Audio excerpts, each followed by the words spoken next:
नमो सिद्धाणं नमो आयर्याणं नमो अध्यायानं नमो लोये तव साहुरम्।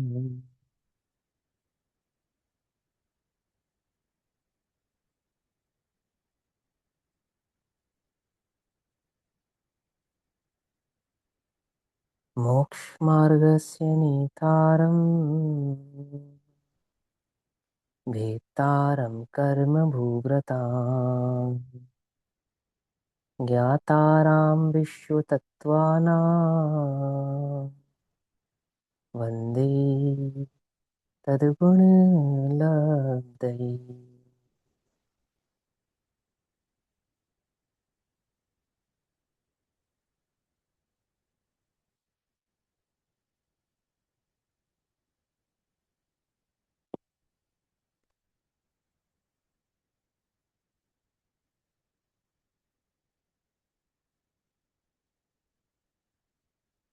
भावी सिद्धों की पाठशाला में अपना जो रात्रिकालीन विषय चल रहा है वह चल रहा है कर्म। कर्म कर्म अर्थात कर्म किसे कहते हैं यह भाव हमने समझा। कर्म कितने प्रकार के होते हैं यह भाव समझा।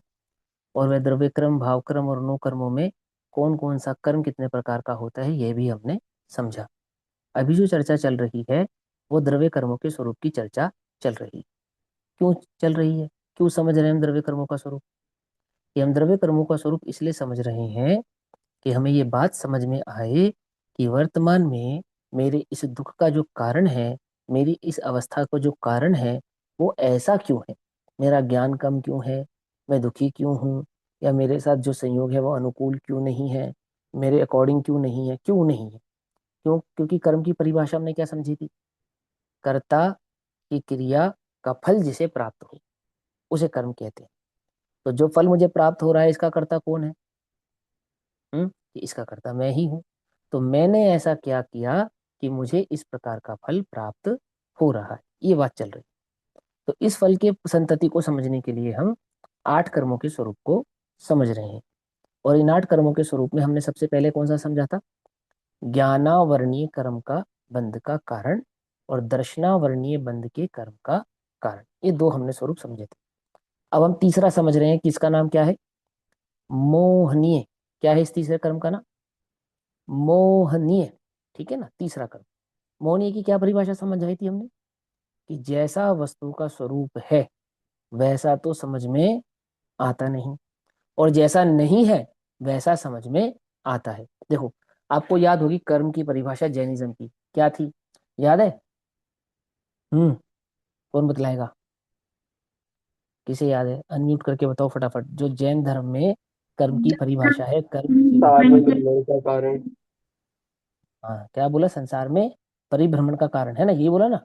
मुझे तो थोड़ा सा कम सुनाई दिया, लेकिन ठीक है, अगर ये बोला तो ठीक है ना। तो संसार में परिभ्रमण का कारण।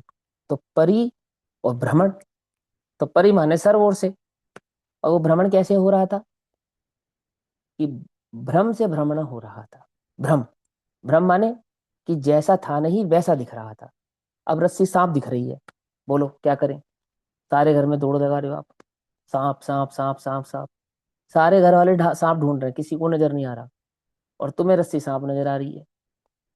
तुमने अपने पीछे पीछे आधे घर वालों को भी लगाया हुआ है, सब ढूंढ रहे हैं, मिल ही नहीं रहा। कहाँ से मिलेगा? बोलो, है ही नहीं। समझ में ही बात नहीं समझ में? रस्सी सांप दिख रही है, तुम्हें ऐसा भ्रम हो जाए कि वो मेरा दुश्मन है। अब जब भी तुम्हें दिखेगा तो तुम्हें अंदर में कषाय होने लगेगी, दुख होने लगेगा, गुस्सा आने लगेगा, ऐसा लगने लगेगा जरूर मेरे बारे में कुछ कह रहा होगा। तुम्हें भ्रम हो गया है, क्या करें? तो ये जो मोहिनी है ना, मोहिनी है, ये क्या है? ये एक प्रकार का भ्रम है। कैसा भ्रम है? इल्यूजन कैसा है? ये मिराज कैसा है? कि रेत, चमकती रेत पानी जैसी दिखती है। जो खाई मेरे दुख का कारण है वो सुख का कारण नजर आने लगती है। समझ में आई बात? नहीं समझ? क्या समझा रहे हैं? पकड़ मारी है? मोहिनीय। क्या चर्चा चल रही है? मोहिनीय। मोहिनी माने जैसा वस्तु का स्वरूप है, जैसी वो वस्तु है, जैसी वो थिंग है वैसी समझ में नहीं आती, और जैसी नहीं है वैसी दिखाई देती है। चाइनीज आइटम होती है ना, कैसी दिखाई देती है? दिखाई कैसी देती है? ऐसे दिखाई देती है, अरे बहुत सुंदर होगी, बहुत महंगी होगी। और जब छूते हैं तो कैसी होती है, पास जाते हैं तो? हम्म कि वो गोल्ड जैसी चमकने वाली आइटम प्लास्टिक की होती है। भारी दिखने वाली आइटम हल्की होती है। महंगी महंगी दिखने वाली आइटम सस्ती होती है। ऐसा होता है या नहीं होता है?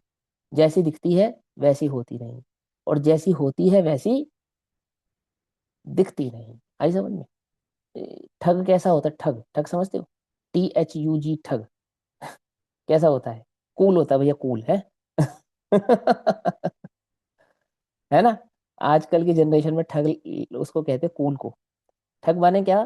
ठग माने वो जो दिखाता तो है अपने को कि मैं बहुत अच्छा हूँ, और होता कैसा है, अंदर से बहुत खराब।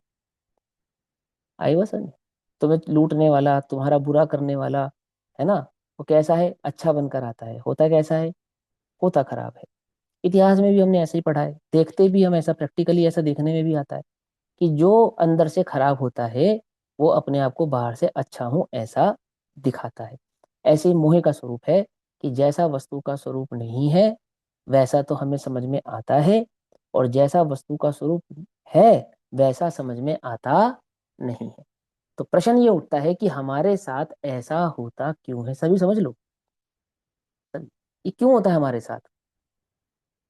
तो कहते हैं भाई, इसके होने के पीछे का जो सबसे पहला कारण है, सबसे पहला कारण वो क्या है? कि वो है केवली अवर्णवाद। क्या है वो? केवली अवर्णवाद। फिर से बोलो, केवली अवर्णवाद। अवर्ण माने, अवर्ण माने अर्थात जैसा उनका वर्णन नहीं है। अ माने नहीं, वर्ण माने वर्णन, और जैसा उनका वर्णन नहीं है, वाद माने कहना, वैसा आप कह रहे हो। किसका? केवलियों का। अर्थात केवली भगवान का जैसा स्वरूप है वैसा तो तुम्हें पता नहीं, उसकी तुम्हें खबर नहीं, और जैसा उनका स्वरूप नहीं है वैसा तुम समझ कर बैठे हो कि केवली भगवान का इसमें क्या लेना देना। क्योंकि बात चल रही है ज्ञान की, क्योंकि बात चल रही है ज्ञान में भ्रम की। और ज्ञान में जो भ्रम है वो पैदा क्यों होता है? कि जो सिंबल ऑफ नॉलेज है, जब तक आपको उनका स्वरूप नहीं पता चलेगा तब तक आपका ज्ञान भी निखरेगा नहीं। मोहिनी कर्म के बंध के कारणों में पहला कारण केवलीय वर्णवाद है। और मालूम, मोह के अभाव के लिए जब गाथा लिखी तो क्या लिखी? याद होगी सबको, बड़ी फेमस गाथा है, 80 नंबर की गाथा प्रचुन सार जी की। जो जानदि अरहंतम दब्बत गुणत पज्जयते हिम, सो जानदि अप्पाणम, मोह मोह खलु जादि तस्यलयम। उसका मोह अभाव को प्राप्त होता है। तो यहाँ तत्वात सूत्र में भी मोहिनी कर्म के अभाव को करने का जो सबसे पहला कारण है वो क्या है?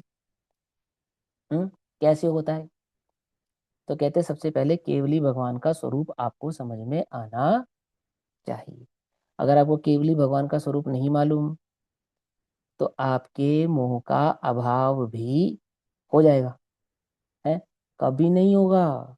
अर्थात आपको सही बात कभी समझ में नहीं आएगी। जो सही बात है, जो सच्ची बात है, जो राइट चीज है, कभी समझ में नहीं आएगी। ऐसा नहीं समझना भैया तो धर्म की बात कह रहे हैं, मैं धर्म की नहीं, संसार में भी तुम्हें समझ में नहीं आएगा क्या सही और क्या गलत है। क्योंकि मोह का पर्दा ऐसा ही होता है। मुंह का पर्दा ऐसा ही होता है। वो खिलाते ना लोग, गैम्बलिंग करते हैं। गैम्बलिंग में क्या करते हैं? मुंह का पर्दा ही तो डाल देते हैं। आपको लगता है कि इस नंबर में पैसा लगाऊंगा तो लग जाएगा। क्या होता है? सब कंगाल, कुछ नहीं। लोक में तुम्हें समझ ही नहीं आएगा क्या सही है क्या गलत है। मैं कहाँ जा रहा हूँ, किस किस ओर जा रहा हूँ, किस गर्त में घुस रहा हूँ, कुछ नहीं समझ में आएगा। मोही जीव को कुछ समझ में आता नहीं है। गाफिल, कुछ सुध बुध ना ही रही है, मिथ्या मति छाई गई है। क्या है ये? केवली अवर्णवाद। अब ये केवली अवर्णवाद होता कैसा है? तो सबसे पहले कहते हैं केवली के 3 लक्षण होते हैं, 3 गुण होते हैं। कौन कौन से? सर्वज्ञता, वीतरागता, सर्वज्ञता और हितोपदेशता। अब ये जो वीतरागता है और ये जो हितोपदेशता है, इनकी चर्चा हम बिल्कुल बाद में करेंगे। जितना भी आप स्वरूप समझेंगे ना 8 कर्मों का, तो ये 2 चीजें तो आपको अपने आप समझ में आने लगेगी। कौन कौन सी? एक भगवान की वीतरागता और एक उनका हितोपदेशता। मुझे यहाँ पे सर्वज्ञता का स्वरूप कहना है थोड़ा सा, सबसे इंपॉर्टेंट चीज। किसका स्वरूप? सर्वज्ञता का। सर्वज्ञ माने जो सब कुछ जानते हैं। सब कुछ जानते हैं कि हाँ सब कुछ जानते हैं। कैसी बात कर रहे हो? फ्यूचर भी जानते हैं? यहाँ फ्यूचर भी जानते हैं। फ्यूचर जानते हैं तो हम अपना फ्यूचर बदल सकते हैं कि नहीं बदल सकते? समझना ध्यान से, है ना, पहले बात को बहुत गहराई से समझना। कि ऐसे कैसे सब कुछ जानते हैं, हमें हम नहीं मानते कि वो सब कुछ जानते। सब कुछ जानते थे तो ग्रंथों में लिख देते, शास्त्रों में ऐसी ऐसी बातें तो लिख दी, नीलकांत मणि, सूर्यकांत मणि, और क्या चिंतामणि रत्न, और ये टीवी लैपटॉप इनके बारे में कुछ लिखा ही नहीं। क्यों? सर्वज्ञ थे ना वो तो, सर्वज्ञ थे तो सब जानते थे। तो उनको नहीं मालूम था कि भविष्य में टीवी भी आएगा, लैपटॉप भी आएगा, हवाई जहाज भी आएगा, रॉकेट साइंस भी होगी? इसके बारे में तो कुछ कहा ही नहीं। और किसके बारे में कह दिया? और सूर्यकांत मणि, चंद्रकांत मणि है, और क्या नाम है, चिंतामणि रतन, जो आज तक हमने देखे भी नहीं, हमें पता ही भी नहीं था एग्जिस्ट करते हैं या नहीं करते हैं, उनके बारे में कह दिया। हम तो नहीं मानते, क्या नहीं मानते हम? कि सर्वज्ञ जैसी भी कोई चीज होती है। ऐसे कैसे सर्वज्ञ होते हैं कि सब कुछ जानते हैं, हमें कुछ करने की आवश्यकता नहीं है, या हम कुछ कर नहीं सकते हैं, या हमारे हाथ में नहीं है, फ्यूचर पहले से ही डिसाइडेड है, पहले से ही निश्चित है, भगवान को सब कुछ पता है? हम नहीं मानते। पकड़ में ही बात नहीं? पकड़ में? क्वेश्चन क्या किया उसने? क्वेश्चन ये किया कि फिर उन्होंने टीवी के बारे में क्यों नहीं बताया, लैपटॉप के बारे में क्यों नहीं बताया, एरोप्लेन के बारे में क्यों नहीं बताया? सवाल है। अब बहुत लंबा चौड़ा चैप्टर है, मुझे तो बस तर्क करना है और तर्क के ऊपर हिंट देना है। दो काम करने हैं, मेरा दो काम है। एक, आपको क्वेश्चन राइज होना चाहिए, और उस क्वेश्चन का आंसर किस वे से होना चाहिए, वो वे मुझे आपको समझाना है। मुझे बिल्कुल भी उसके क्या नाम है, उसके डीप में आपको लेकर जाना नहीं है। ठीक है ना?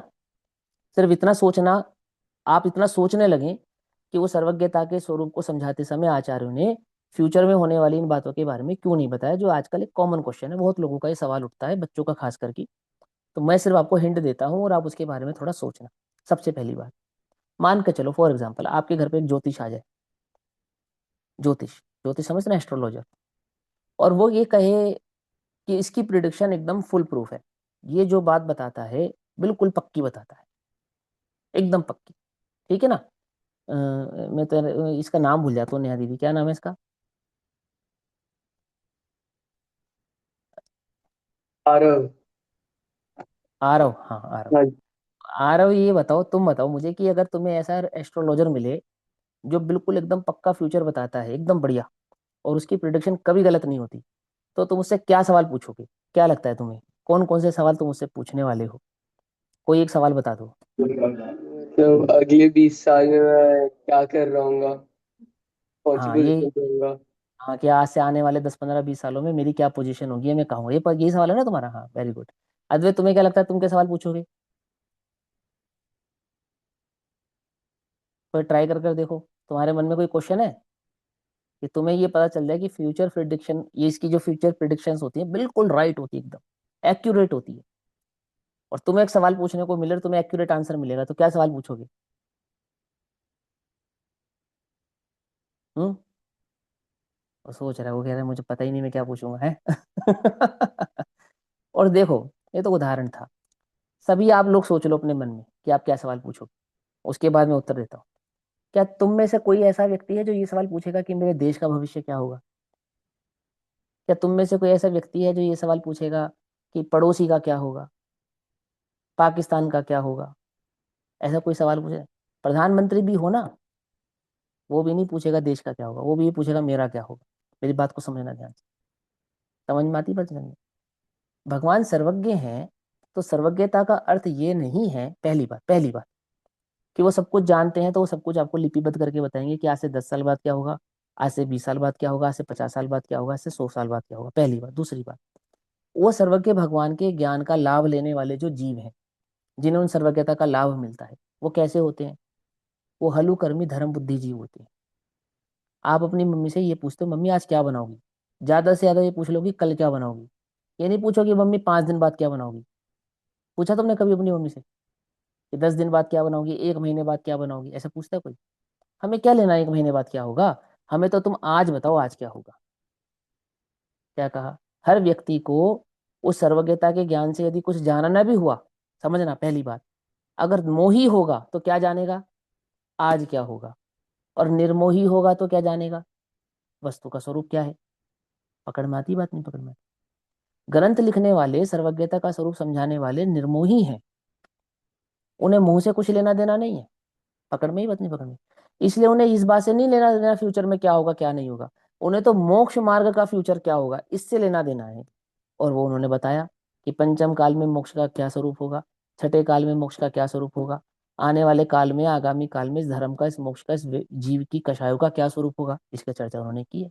जो कि निर्मोहियों का जेन्युइन क्वेश्चन है, जेन्युइन थॉट है कि नहीं नहीं भैया इतनी बात कही है तो कुछ तो कहना चाहिए था।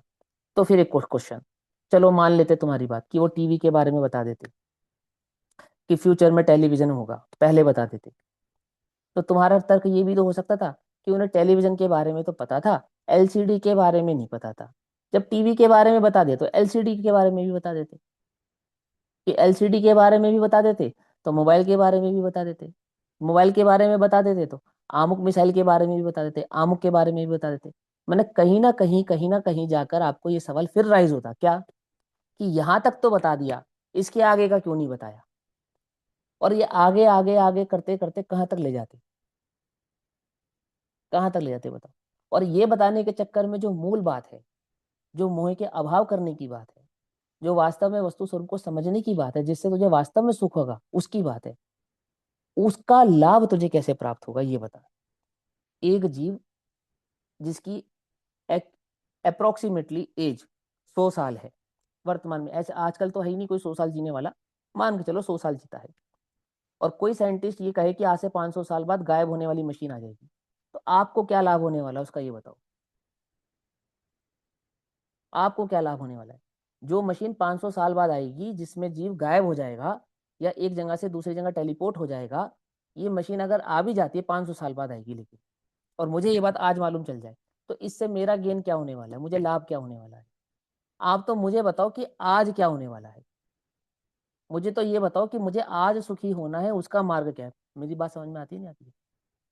सर्वज्ञता का स्वरूप सुनकर जो अपने मन में ये क्वेश्चंस राइज होते हैं कि उन्होंने ऐसा क्यों नहीं बताया, ऐसा क्यों नहीं बताया, यह क्यों नहीं बताया, यह क्यों नहीं बताया, इसका मतलब अभी आपकी बुद्धि पर मोह का ऐसा गहरा पर्दा पड़ा है कि आप वस्तु स्वरूप समझने को तैयार ही नहीं हुए। समझ में आई बात, नहीं समझ में। शराब पी लेता है ना कोई व्यक्ति, नशे में हो एकदम, तब उसको समझाने का कितना फायदा है, कोई फायदा नहीं है। कब है फायदा, जब शराब उतर जाए, जब नशा उतर जाए, तब उसको समझाने का कुछ फायदा है। पकड़ में आती है। जिन्हें सर्वज्ञता के स्वरूप को समझने की तो इच्छा है नहीं, अपितु व्यर्थ के तर्कों में ही उलझे हुए हैं। पकड़ में ही बात, नहीं पकड़ में, उन्हें कुछ समझ में नहीं आने वाला है। उनकी मोह को थोड़ा शांत होना पड़ेगा, पहले अपने अंदर में ये बात समझ में आनी चाहिए कि मुझे वो सर्वज्ञता क्या चीज है, वो भगवान जिनके मैं दर्शन करने चाहता हूँ या मुझे दर्शन करने के लिए कहा जाता है, उनका स्वरूप क्या है, ये जिज्ञासा अपने अंदर होनी चाहिए। जिन्हें भगवान का स्वरूप अर्थात वीतरागता, सर्वज्ञता और हितोपदेशता का स्वरूप समझने की इच्छा है, जिन्हें सर्वज्ञता, वीतरागता, हितोपदेशता के स्वरूप को समझने की मग्नता है, रुचि है, क्या कहते हैं, उनके चित्त से इस मोह के पर्दे का अभाव होता है उनका। पकड़ में ही बात, उनकी बुद्धि कैसी हो जाती है, उनका ज्ञान कैसा हो जाता है कि वो किसी के ठगाए में नहीं आते। क्या कहा, उनकी बुद्धि कैसी नहीं होती, उन्हें जैसा स्वरूप है इस संसार का, इस वस्तु का, इस लोक का, वैसा समझ में आता है, और जैसा नहीं है वैसा दिखाई भी नहीं देता है, वैसा वो समझते भी नहीं है। एक्चुअल बात उन्हें समझ में आने लगती है, चाहे वो लाइफ की हो, जिंदगी की, चाहे वो रिलीजन रिलीजन यानी धर्म की हो, और चाहे वो मोक्ष मार्ग की हो, वो बात उन्हें समझ में आने लगती है। समझ में आती है बात, नहीं समझ में आती है। पहला कारण इस मोह के अभाव को करने का जो पहला कारण है क्या है, कि कभी भी केवलियों के बारे में कुछ भी अवर्णवाद, जैसा उनका स्वरूप नहीं है वैसा कहने से पहले उनके स्वरूप को समझो। वो तो नगन है, हाथ पे हाथ रखे बैठे हैं, आंख मूंद के बैठे हैं। लोग में क्या कहते हैं, भगवान तो वीतरागी हैं, वो कुछ नहीं लेते देते, इसलिए हम सरागी देवी देवताओं के पास जाते हैं। क्यों, क्योंकि वो लेते देते हैं। क्या कहते हैं, उन्हें केवलियों का स्वरूप समझ में नहीं आया, हितोपदेश समझ में नहीं आया ना, वो भ्रम में है अभी भी, कि भगवान तो कुछ लेते देते नहीं है, कि कोई और कुछ ले दे सकता है। अरे जिसे भगवान स्वयं ले दे नहीं सकते, क्या उसे जगत में कौन ले कुछ ले दे सकता है, कुछ बात समझ में नहीं। जो स्वयं सर्वशक्तिमान है, सर्वज्ञ है, सर्ववीतराग भाव से प्रकट, जिनके पास अनंत शक्तियों का के जो धारी हैं, है ना, जो उस सूक्ष्म जीव की चाल को भी जानते हैं जिसे जानने में लोक में अन्य कोई समर्थ नहीं है, उस सूक्ष्म वस्तु को भी जानते हैं जिसे केवली के सिवा अन्य कोई नहीं जान सकता, ऐसे लोकालोक काश के बाहर की बातों को भी जो जानते हैं, अनागत की बातों को भी जानते हैं, ऐसे उन केवली भगवान के संदर्भ में क्या मान्यता है कि वो तो कुछ नहीं कर सकते, लेकिन अन्य कुछ कर सकता है। क्या कहा? बात समझ में आती नहीं आती? देखो, तुम अपने ये कहो कि मेरा टीचर तो मुझे पढ़ा नहीं सकता, पर मेरा मित्र मुझे पढ़ा सकता है। क्या? भैया आपके बस की नहीं, आप छोड़ दो, आप कुछ नहीं समझा पाओगे, हम कुछ समझ लेंगे। क्या है इसका मतलब? क्या है इसका मतलब? कुछ समझ में आ रही नहीं आ रही? कि केवली भगवान तो कुछ नहीं कर सकते, पर इस सरागी देवी देवता कर सकते हैं। मालूम, समझ में आ रही है क्या है इसका अर्थ?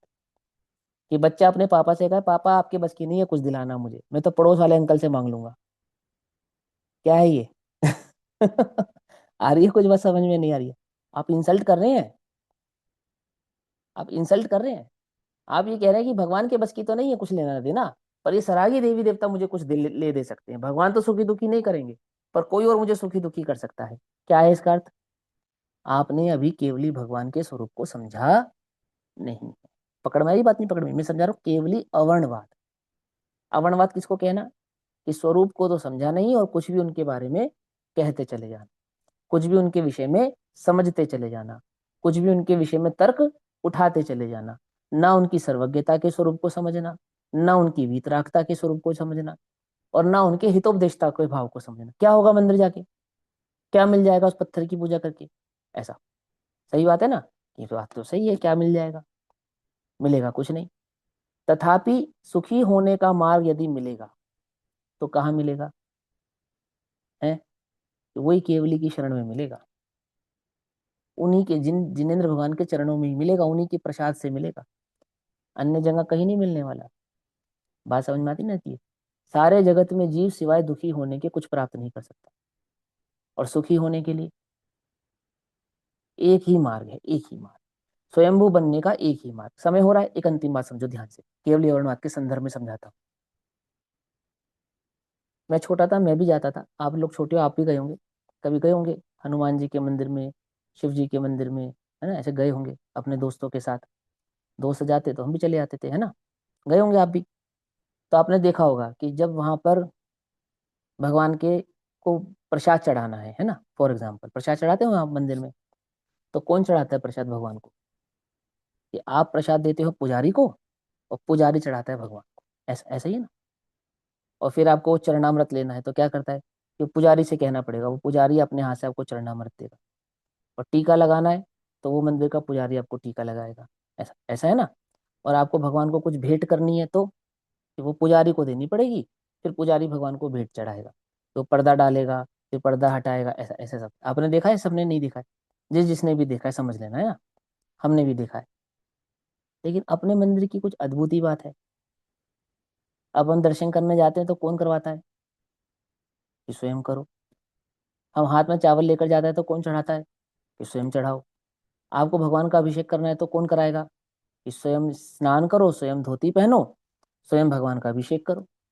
और आपको गंधोदक लेना है तो कौन देगा? स्वयं लो। और टीका लगाना है तो कौन लगाएगा? कि स्वयं लगाओ। गजब हो गया। कोई ऐसा काम भी है जो हमें स्वयं ना करना पड़े, कोई दूसरा कर दे हमारे लिए? है कि ऐसा कोई काम नहीं है। क्या कहा? अपने जिन मंदिर में ऐसा कोई काम नहीं है जो आपको कोई अन्य कर देगा। क्या करना? आप अपना काम स्वयं करें। क्या है ये स्वयंभू बनने का मार्ग। कहाँ मिलेगा? कहाँ मिलेगा? कि आप पूरे विश्व के किसी भी मंदिर में चले जाना, किसी भी चर्च में चले जाना, किसी मस्जिद में चले जाना, कहीं चले जाना। मस्जिद में नमाज कौन पढ़ाएगा? कि मौलवी साहब पढ़ाएंगे। घर में खुद पढ़ लो, मस्जिद में मौलवी पढ़ाएगा। समझ में आती है बात? नहीं समझ में आती है? चर्च में कौन पढ़ाएगा? कि फादर कराएगा। अपने होते हैं अपने अपने मंदिर में एक कोई पंडित, कोई पुजारी, है कोई फादर, कोई मुल्ला मौलवी, कोई होता है? कोई नहीं होता। कौन है? अपना काम स्वयं करें। क्यों? क्योंकि ये मार्ग स्वयंभू होने का है, सेल्फ डिपेंड होने का है। आप सेल्फ डिपेंड होना चाहते हो? नहीं होना चाहते? सेल्फ डिपेंड होने की सबसे पहली शुरुआत है इस लोक में, कहाँ? जिन मंदिर। सेल्फ डिपेंड होने की बात सबसे पहले कहाँ होंगे आप? वो मार्ग बतलाएगा आपको। आपने जो काम करना है, भगवान का हमारे साथ कैसा, ऐसे बीच में कोई नहीं है डीलर, कि पहले हम उसको कहेंगे फिर वो भगवान को कहेगा। ऐसा कुछ नहीं है। कैसा है? 1 to 1। जो काम है वो 1 to 1 है, हम कहेंगे वो सुनेंगे, वो कहेगा कहेंगे तो कौन सुनेगा, है ये हम सुनेंगे। कि भैया वो तो कुछ कहते ही नहीं है, अरे कह चुके हैं ना, तुम सुनते नहीं हो। कह रहे हैं वो, कह चुके हैं, तुम सुनते ही नहीं हो, क्या करें। समझ में आती है बात, नहीं समझ में आती है। वो जो जिन वाणी है ना, वो पंडित वाणी नहीं है, आचार्य वाणी नहीं है, कौन है वो जिन वाणी है, जिनेन्द्र की वाणी है, जिनेन्द्र ने ही कहा है। बात पकड़ में आती है नहीं पकड़ में आती। क्या कह रहे हैं, स्वयंभू होने का, सेल्फ डिपेंड होने का सबसे पहला स्टेप कौन है, केवली के स्वरूप को समझना। अवर्णवाद क्या है, आप उनके स्वरूप को समझते नहीं है, क्या होता है उससे, कि आप कभी सेल्फ डिपेंड नहीं हो सकते, हमेशा ठगाए ही जाएंगे इस दुनिया में। आपका ज्ञान कभी प्रॉपर काम नहीं करेगा, आपको सही गलत का फैसला, उसका निर्णय लेने की शक्ति, पावर आपको नहीं मिलेगी। कि भैया जो केवली को नहीं मानते उनके पास सही गलत की शक्ति नहीं है, वास्तव में नहीं है, वास्तव में नहीं है। दूर के ढोल सुहावने लगते हैं, मालूम, ये कहावत सुनी तुमने, दूर के ढोल सुहावने लगते हैं, मतलब क्या होता है इसका। ये ढोल होता है ना, ढोल जब तक दूर तक बजता है ना, दूर से, तब तक बड़ा मधुर लगता है, और जितना नजदीक आता जाता है उतने कान फटते जाते हैं। आती है समझ में बात, नहीं समझ में आती। लोक में जो तुम्हें लगता है सब सही है, ये सही है वो सही है, दूर के ढोल सुहावने लगते बेटा, नजदीक जाओगे तो तुम्हें समझ में आएगा। सुखी होने का इस लोक में, तीनों लोक में एक ही मार्ग है, कौन, वो केवली भगवान की शरणागति, उनके स्वरूप को समझे बिना, उनके वास्तविक स्वरूप का ज्ञान हुए बिना आप सही गलत का फैसला लेने के लिए समर्थ हो ही नहीं सकते। सारी दुनिया का एक मंत्र क्या, बाप बड़ा ना भैया, सबसे बड़ा रुपया, एक मंत्र, बस दूसरा कोई मंत्र नहीं है। समझ में आती है नहीं समझ में आती है। अपना भोग पहले, ज्यादा से ज्यादा कोई तुम्हें सिखा देगा तो क्या सिखा देगा, कि भाई अपना पेट भरने से पहले दूसरे का पेट भर लो, बस इतना, ज्यादा से ज्यादा कोई सिखा देगा। लेकिन भगवान आपको पता है क्या सिखाएंगे, कि भूख ही ना लगे ऐसा मार्ग भी है। क्या, ऐसा भी कोई मार्ग है कि भूख ही ना लगे, कि हाँ ऐसा भी मार्ग है कि भूख ही ना लगे। ऐसा भी मार्ग है कि शरीर ना मिले, विदेही हो जाए, अदेही हो जाए। समझ में आती है बात, नहीं समझ आती, नहीं समझ में आती, क्यों समझ में नहीं आती है, क्योंकि अभी मोह का पर्दा हटा नहीं है, सही और गलत के बीच का निर्णय होने की शक्ति ही नहीं है। सही और गलत क्या है ये बात समझ में आवे, इस बुद्धि में समझ में आवे, ऐसा ज्ञान ही नहीं हुआ है। क्यों नहीं हुआ है, क्योंकि कभी केवली के स्वरूप को समझने की जिज्ञासा ही नहीं की, कभी उनको समझने के लिए अपनी रुचि ही जागृत नहीं की, अपना उपयोग कभी उनके स्वरूप को समझने में लगाया ही नहीं। अभी तू क्या समझा, सिर्फ जिन मंदिर का दर्शन करने के लिए भी कहा तो बोझ समझा, हमें नहीं जाना, हमें नहीं जाना। क्या रोज रोज मंदिर जाना, स्कूल जाए मंदिर जाए, हम्म, कहाँ जाए बोलो, कहाँ जाए, कहाँ जाए बोलो, कहाँ जाए। स्कूल भी जाओ और मंदिर भी जाओ, मंदिर भी जाओ। ये बात तुम्हें समझनी पड़ेगी, ये बात तुम्हारे चित्त को अंतर में बैठानी पड़ेगी, कि सुखी होने का, सही गलत का फैसला लेने का जो ज्ञान में सामर्थ है, ताकत है, वो कहाँ से मिलती है, कि पहला, केवली के स्वरूप को समझे बिना मिलती नहीं। सभी समझ लो, ये बच्चों की बात नहीं, सभी की बात है, सभी के लिए केवलीय वर्णवाद माने केवली के सर्वज्ञता में शंका होना, वीतरागता में शंका होना, अथवा भगवान के हितोपदेशता में शंकित होना। क्या नहीं है, वह केवली के स्वरूप में शंका होना है। और केवली के स्वरूप की शंका क्या करती है, मोह को और गाढ़ा करती है, अज्ञान को और बढ़ावा देती है। समझ में ही बात नहीं, समझ में। और उस शंका का निवारण कैसे होगा, कि जो हम कहें वो मान लो, ऐसा नहीं, ऐसा भी मत करना। क्या करना, अपनी बुद्धि से, अपने ज्ञान से उनके स्वरूप को समझने का प्रयास करना। हमने कहा है तो ऐसा मत मानना, खोज करना, उसमें अपने उपयोग लगाना, अपनी बुद्धि लगाना, अपनी शक्ति लगाना। क्या समझने में, कि वे सर्वज्ञ भगवान का स्वरूप कैसा है, वे हाथ पे हाथ रख के क्यों बैठे हैं, वो आंख मूंद के क्यों बैठे हैं, वो किसी की ओर क्यों नहीं देखते हैं, उनकी नासाग्र दृष्टि ही क्यों है, उनको सर्वज्ञ क्यों कहा जाता है, क्यों उन्हें वीतरागी कहा जाता है, क्यों हम उनकी पूजा करते हैं, ये द्रव्य गुण पर्याय क्या होता है। जब तक यह समझने में उपयोग नहीं लगेगा, ना सही ना गलत, इस संसार में कुछ समझ में आने वाला नहीं। आती बात समझ में नहीं आती। तो इस ज्ञान को एक रैशनल एक राइट नॉलेज के लिए काबिल बनाने के लिए, मजबूत बनाने के लिए क्या करें?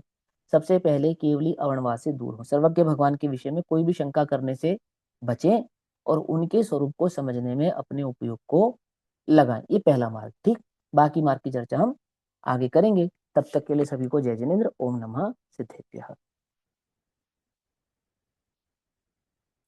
निज निधि निज में बता, यह अनंत उपकार है, उसके लिए जिनवाणी मां को वरना सतवा वंदना।